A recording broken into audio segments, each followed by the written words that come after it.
संदीप चौधरी जी, संघ 2015 में बिहार चुनाव से पहले आरक्षण के समीक्षा की बात कर चुकी है और अब संघ ही कहता है कि भाई गिरे हुए को उठाने के लिए आपको झुकना पड़ेगा। ये जो संघ के भी विचार में बदलाव है, वो क्या राजनीतिक मजबूरी है? कैसे देख रहे हैं संदीप चौधरी जी? देखिए पंकज जी, कई अच्छी बातें भी आई निकल के, लेकिन कई चीजें ऐसी रही जिनसे मैं इत्तेफाक नहीं रखता। एक तो मैं ओम जी की इस बात से इत्तेफाक नहीं रखता कि सवर्णों की मजबूरी है वो बीजेपी को ही वोट देंगे। ठीक है, सवर्णों की कोई मजबूरी नहीं है, ब्राह्मणों की कोई मजबूरी नहीं है, राजपूतों की कोई मजबूरी नहीं है।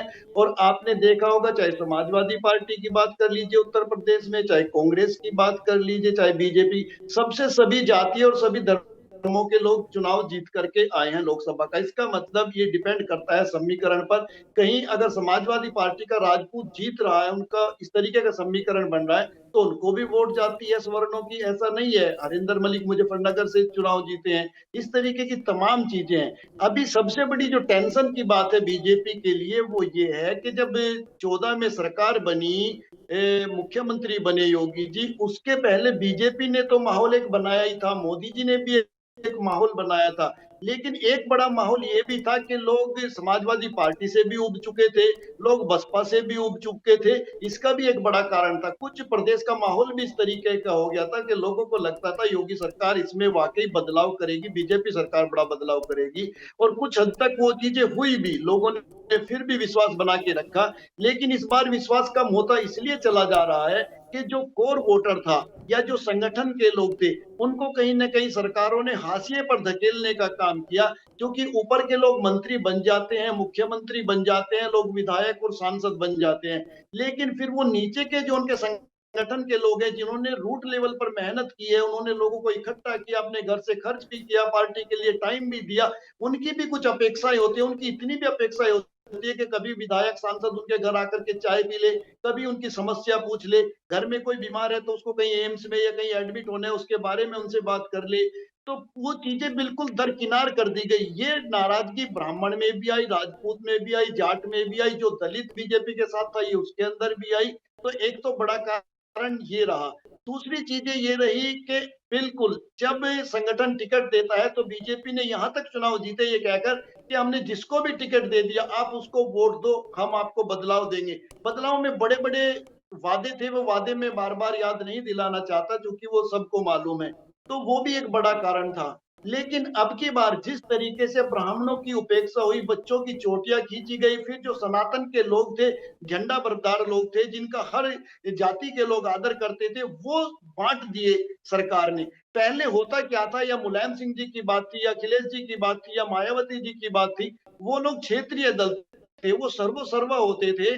अगर कोई क्षेत्रीय दल नाराज है, जैसे आपने ठाकुर पूरन सिंह का नाम सुना होगा, पश्चिम उत्तर प्रदेश में राजपूत समाज से आते, किसानों के अच्छे नेता बनकर के उभर रहे हैं, अच्छा बोलते भी हैं। अभी हाल ही में अगर ऐसा कोई नेता जो गैर राजनीतिक दल से आता है या किसी जाति से जुड़ा हुआ है, अगर वो सरकार की कहीं थोड़ी किरकिरी भी करता है या सरकार को घेरने की कोशिश करता है, तो पहले होता क्या था, क्षेत्रीय दल उस नेता की तरफ ध्यान देते थे, उसकी क्या इच्छाएं हैं क्या नहीं, उससे मिला जाता था, उसका जो बेनिफिट करने होते थे वो करते थे। लेकिन बीजेपी में ये प्रॉब्लम है, ना तो किसी को चेयरमैनशिप दी जाती है, ना किसी अलग तरीके का लाभ दिया जाता है, ना उनसे बात की जाती है, और प्रशासन के माध्यम से उन्हें दबाने की कोशिश की जाती है। ठाकुर पूरन सिंह के बेटे को और ड्राइवर को फौरन अरेस्ट कर लिया जाता है, उनके पीछे पुलिस लगा दी जाती है। ये सब चीजें एक घंटे में हो जाती है, क्योंकि सरकार कहीं ना कहीं ऐसे लोगों के प्रति चीजें ढूंढती रहती है कि बस इसे पकड़ने का, इसे फंसाने का मौका मिल जाए।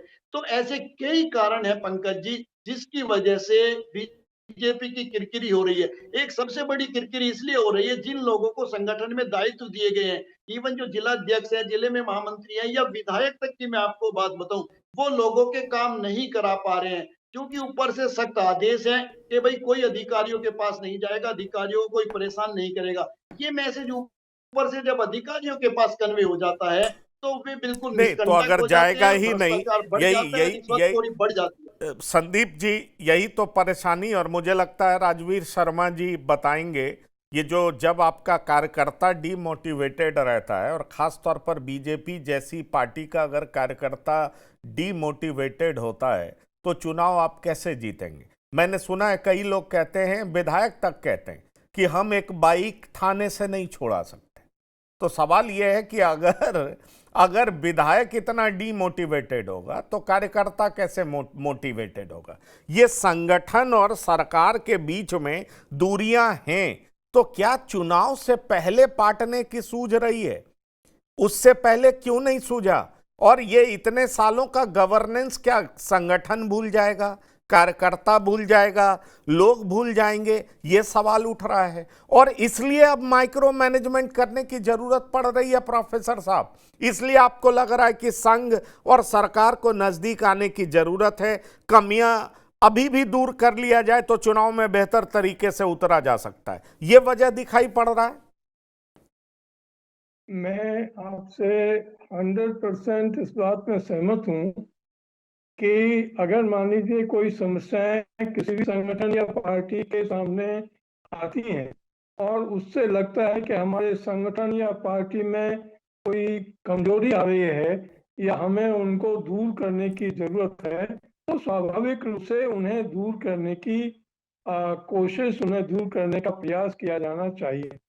अभी जो संदीप जी ने 2-3 बातें कही, मुझे लगता है कि उसमें अगर आप उत्तर प्रदेश का इतिहास देखें तो योगी जी या भारतीय जनता पार्टी के शासन में आने से पहले उत्तर प्रदेश पूरे तरीके से जातिवाद और जातिगत समीकरण की राजनीति में ही रहता था और जो विकास की राजनीति थी वो बहुत पीछे चली जाती थी। चाहे वो मायावती जी का राज्य हो, चाहे वो मुलायम सिंह जी और अखिलेश यादव जी का शासन हो। खैर कांग्रेस तो बहुत सारे दिनों से वहां पर कभी सत्ता में कोई मीनिंगफुल रोल प्ले ही नहीं कर रही है।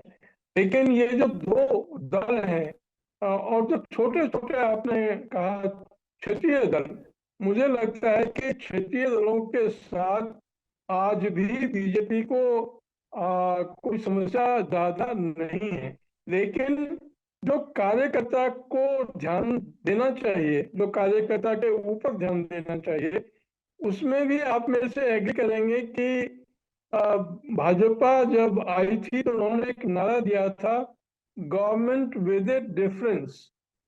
अब गवर्नमेंट विद ए डिफरेंस अगर आपको करना है तो उसमें कुछ लोग नाराज होंगे, भले ही वो थोड़े समय के लिए हों, क्योंकि अगर आपने कार्यकर्ताओं के ही काम करें, कार्यकर्ताओं को ही खुश करने में लगा देना है, तो कांग्रेस भी वही करती थी, तो समाजवादी पार्टी भी वही करती थी। नतीजा क्या हुआ कि बहुत सारे ऐसे काम हुए जैसे भ्रष्टाचार फैला और विकास कम हुआ। इसलिए बीजेपी ये मानकर चलती है कि अगर आप विकास के मुद्दे को आगे बढ़ाते हैं, विकास के कार्यक्रमों को लागू करते हैं, तो आम जनता का समर्थन, जो फ्लोटिंग वोट जिसको हम कहते हैं, उसका समर्थन आपको मिलेगा। और जो नाराजगी है कार्यकर्ता में, स्वाभाविक रूप से जो हमारे संगठन के लोग हैं, सर नाराजगी दूर दिखेगी पर नेताओं के बीच डिफरेंसेस नहीं है, ये भी तो दिखना चाहिए ना। कुछ तो सस्ता लो, सब बढ़िया लो, इसमें क्या खास बात है? थोड़े में ज्यादा स्वाद, यही तो है इसकी खास बात। मसाला ये है सीक्रेट रेसिपी MDH का जीरा से जलजीरा।